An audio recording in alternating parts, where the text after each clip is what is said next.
Hello! In this video I will show you how to install Firefox browser on ZTE Blade A55. You have to start by opening your Google Play Store, then click on search bar and type in Firefox. Now click search and click install.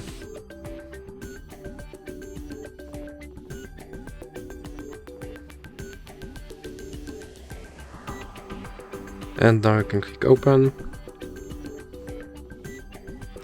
And here you can select your default browser, or you can click cancel. And now you can add Firefox widget, or you can click not now. Here you can sign in to your Firefox account, or you can click not now. And you can turn notifications from this browser, or you can click not now again.